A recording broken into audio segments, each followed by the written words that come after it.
Greetings from the Book Whisper. Every story is a journey into a world of love, passion, deception, and self-discovery. Close your eyes, let the sounds carry you away, and may this story touch your heart. Vintage of Lies. A novel in 5 parts. Setting, the Napa Valley, California, in the affluent, sun-drenched community of Oak Haven. Chapter 1, The Perfect Blend. The harvest in Oak Haven was not just an agricultural event, it was a sacrament, a culmination of a year's hope, sweat, and silent rivalries. At the heart of it stood Theodore Theo Sterling, the 4th-generation owner of Sterling Ridge Vineyards. At 48, he was the picture of established success, silver-templed, with the confident bearing of a man whose name was embossed on bottles that sold for hundreds of dollars. His wife, Isabella, was his perfect counterpart, elegant, artistic, the creative force behind their iconic labels and the flawless hostess of their legendary harvest parties. Their marriage, like their flagship Cabernet, was widely admired for its balance, depth, and apparent harmony. It was, in reality, a carefully curated blend, aged in a barrel of polite indifference. Isabella had loved Theo once, with the fervor of a young woman who believed in legacy and fairy tales. Now, she felt like another prized asset on the balance sheet, her purpose to beautify the brand and produce an airy goal that, after years of trying and failing, had become a silent, aching chasm between them. The fissure in their gilded life was not a jagged crack, but a smooth, deliberate incision. His name was Matteo Rossi, a brilliant, young consulting enologist, a flying winemaker hired by Theo to salvage a problematic batch of Pinot Noir from a newly acquired parcel. Matteo was everything Theo was not, intuitive where Theo was analytical, passionate where Theo was pragmatic, with dark, expressive eyes that seemed to see the soul of the grape and the woman tasting it.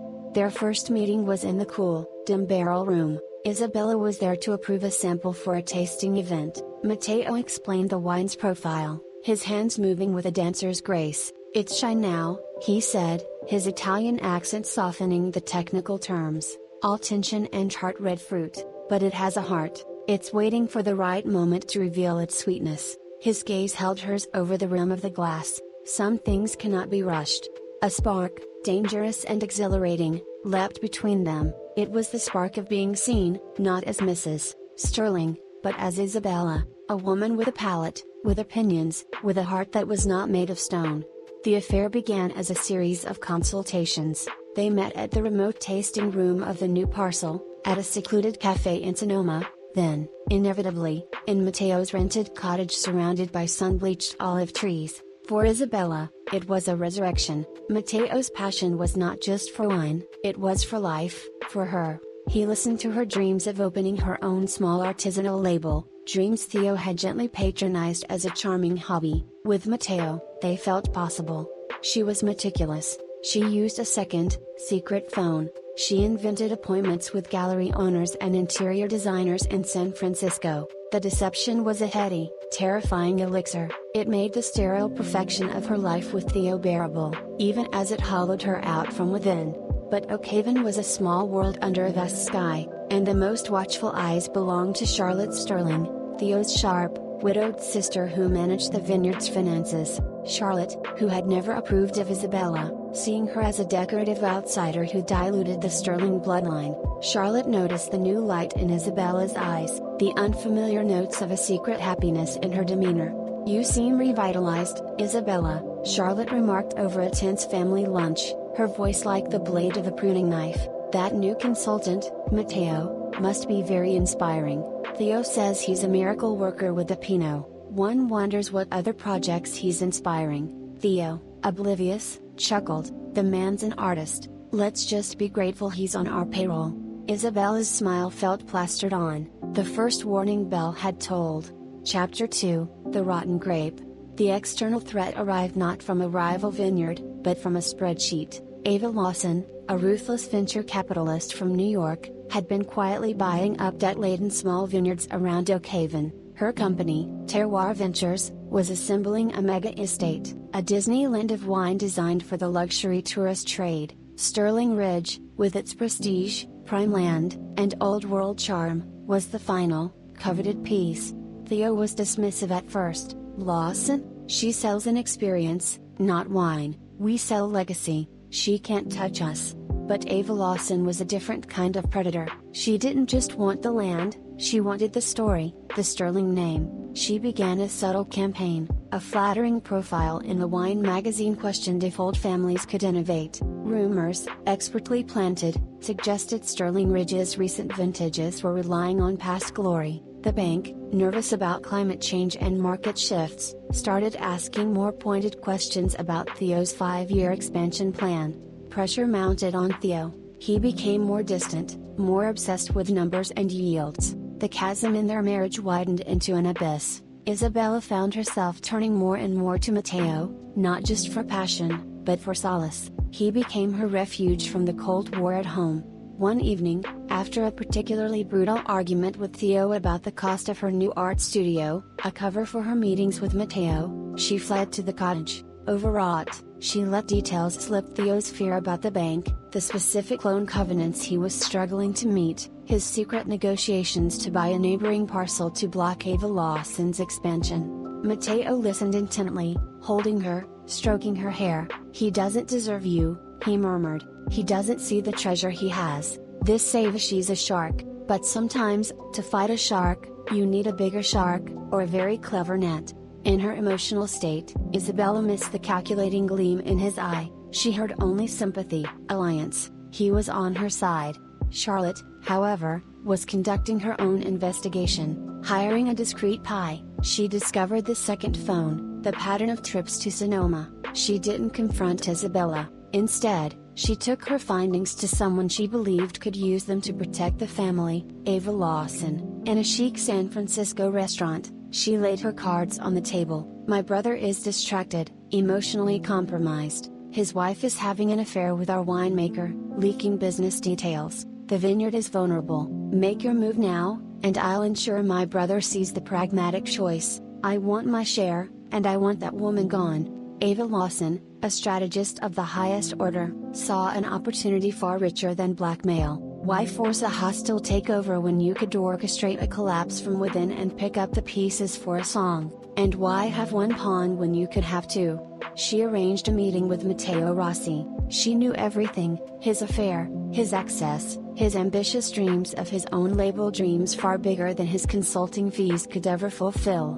"Mr. Rossi," she said, sipping mineral water, "I propose a partnership. You continue your close relationship with Mrs. Sterling. You encourage her disillusionment. You feed me specific, useful information, not just gossip, but numbers, dates, legal weak points. In return, I fund your own vineyard, a state-of-the-art facility. And when Sterling Ridge falls into my hands, I'll give you a long-term contract as head winemaker for the entire terroir portfolio. You get your legacy, without the baggage of the Sterling name." Matteo, faced with the chance of a lifetime and the cold threat of exposure, made his choice. The affair was no longer a passionate escape, it was a paid assignment. His love for Isabella, real in its infancy, curdled into a performative tenderness. He began to expertly mine her for information, framing his questions as shared concern for her future, for their future together.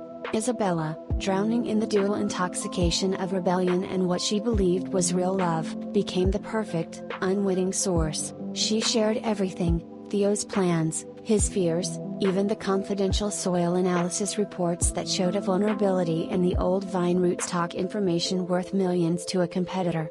Chapter 3, The Crush. The betrayal began to bear its poisonous fruit. Ava Lawson's moves became uncannily precise. She outbid Theo for the key neighboring parcel at the last second. She lodged a formal complaint with the Appellation Committee, citing potential cross-contamination from a Sterling Ridge pest management plan, details that were supposed to be confidential. The bank called, demanding a meeting. Theo was being outmaneuvered at every turn. Paranoia set in. "It's like she's inside my head, Isabella, inside the safe." A cold dread started to pierce Isabella's love fog. The timing was too perfect. She remembered the things she'd told Matteo. Coincidence? She told herself desperately. It had to be. The final straw was the harvest party. It was Sterling Ridge's most glittering event, under strings of fairy lights, as waiters circulated with canapes and the celebrated new Pinot. Saved by Matteo, Isabella saw him, Matteo, in a corner of the terrace, in deep, intense conversation with a sleek, severe-looking woman in a white suit, Ava Lawson. Their body language was not that of strangers, it was focused, conspiratorial. Ava placed a hand briefly on his arm, a gesture of solid agreement.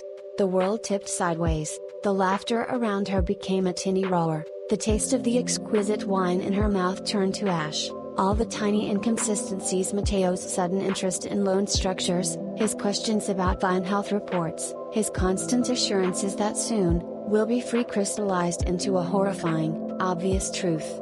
She was not a lover, she was a source. Blindly, she made her way through the crowd, her heart hammering a frantic, sick rhythm. She needed air, proof, something. In Theo's office, temporarily empty, she saw his open laptop. A wave of reckless clarity hit her. She accessed his email, searching for anything about Lawson, about the complaints, and there it was, an email from Charlotte, sent a week prior, with the PI's report attached. The subject line, regarding Isabella's distractions and our vulnerability. The document was a cold, clinical map of her betrayal, photos of her entering Mateo's cottage, call logs from the second phone, and at the end, a note, shared with Lawson for leverage, proceeding as discussed. Theo knew, or he would, and Charlotte had sold the information to the enemy. The scale of the treachery was staggering. She was surrounded by liars, each using her for their own ends. Chapter 4, The Fermentation. Isabella didn't confront anyone. The shock fermented into a cold, lucid fury. She had been a pawn for Charlotte, a tool for Mateo, an accessory for Theo. Now, she would become the winemaker of her own destiny. She went to the one person in Oak Haven who hated Ava Lawson more than anyone, Evelyn Croft, the feisty, old-school owner of a small, organic vineyard Ava had tried to strong-arm into selling. Evelyn was a woman of the earth, with no patience for corporate games. In Evelyn's rustic kitchen, smelling of rosemary and yeast, Isabella told her everything: the affair, the manipulation, Charlotte's betrayal, Mateo's duplicity. She held nothing back, her shame a weapon she now wielded. Evelyn listened, her eyes narrowing. So Lawson's using your boy toy to get to Sterling, and your sister-in-law is greasing the wheels. Nasty business. What do you want to do? I want to ruin them, Isabella said, her voice quiet and steady. Not just save Sterling Ridge, I want to expose the rot, all of it. They devised a plan. Isabella would play her part. She would continue to see Mateo, but now she would feed him disinformation, false numbers, a fabricated story about Theo securing a last-minute, massive investment from a European conglomerate, a fake soil report showing the vulnerable old vines were, in fact, uniquely resistant. She would be Ava Lawson's poison source. Simultaneously, Evelyn used her network of small growers to dig into terroir ventures. They found the weak spot: environmental shortcuts at one of Ava's newly acquired properties, permits fast-tracked with questionable bribes, and a looming lawsuit from a displaced family vineyard, buried by NDAs. Isabella also needed to deal with Charlotte. She didn't confront her. Instead, she accessed Theo's computer again and sent a carefully crafted email from his account to the family lawyer, requesting an immediate, confidential audit of all vineyard finances under Charlotte's purview, citing concerns about irregularities and potential conflicts of interest. The seeds of paranoia, once planted in her, she now sowed in others. The plan was a high-wire act. She had to soothe Theo's growing suspicions, stoked by Charlotte. She had to perform love for Mateo, whose touch now made her skin crawl. She had to wear the mask of the perfect hostess while orchestrating a silent war. The climax came at the Oak Haven Appellation Authority meeting, where Ava Lawson was presenting her final, aggressive proposal to rezone the valley, a move that would strangle the traditional vineyards like Sterling Ridge. The room was packed. Ava presented, slick and convincing, using data that Isabella had recently fed Mateo, data that was subtly, critically flawed. When Theo stood to rebut, he was uncharacteristically passionate, armed with the correct figures Evelyn's network had provided. Then, Evelyn Croft stood up. Before we vote, I have documents. She distributed files, showing systematic environmental violations at Terroir's Sunset Hill property, and evidence of bribes paid to silence the previous owners. She then turned to Charlotte, and I understand a member of the Sterling family has been in clandestine negotiations with Ms. Lawson, providing insider information for personal gain. A financial audit is currently underway. Chaos erupted. Ava Lawson's cool facade shattered into furious denial. Charlotte Sterling turned a sickly white. Theo looked from his sister to his wife, comprehension dawning in his eyes, horror and betrayal warring on his face. And then, Isabella stood. She looked directly at Matteo, who was sitting in the back, trying to become one with the wall. "The information Ms. Lawson used to build her case," Isabella said, her voice clear as a bell, "was provided to her by my consultant, Matteo Rossi. Information he obtained through a personal relationship with me, which he was paid to cultivate. He is not a winemaker for you, Ms. Lawson, he is a corporate spy." Matteo fled the room. The meeting adjourned in an uproar. Ava Lawson's proposal was dead, her reputation in tatters. Chapter 5, The Aftertaste. In the quiet aftermath, the vineyard was saved, but the marriage was not. The truth lay between Theo and Isabella like a field after harvest stripped bare, exposing the gnarled, complicated roots. In his study, surrounded by the ghosts of his ancestors, Theo was hollow. "You saved the vineyard," he said, echoing Noah from another story, another coast. "You outmaneuvered them all. Charlotte is finished, Lawson is gone. I also betrayed you first," Isabella said. She felt no victory, only a vast, weary emptiness. "I was lonely, Theo, and then I was stupid, and then I was angry. I can't undo any of it." He was silent for a long time. "I left you lonely," he finally admitted, a monumental concession for a sterling man. "I loved the idea of us more than I loved you. I don't know if I can ever trust you again. I don't know if I want you to," she replied, surprising herself.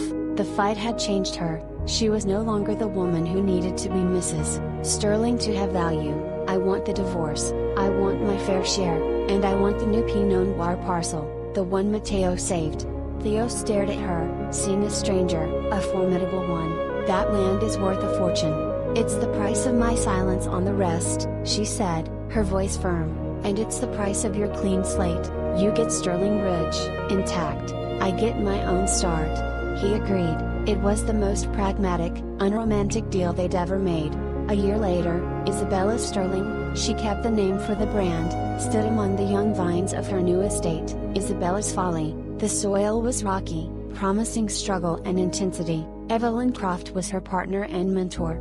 Theo, across the valley, was rebuilding, a quieter, less arrogant man. Charlotte was gone, living off her diminished share in Palm Springs. Ava Lawson's terroir ventures was under investigation. Matteo Rossi's name was mud in every wine region from Napa to Piedmont.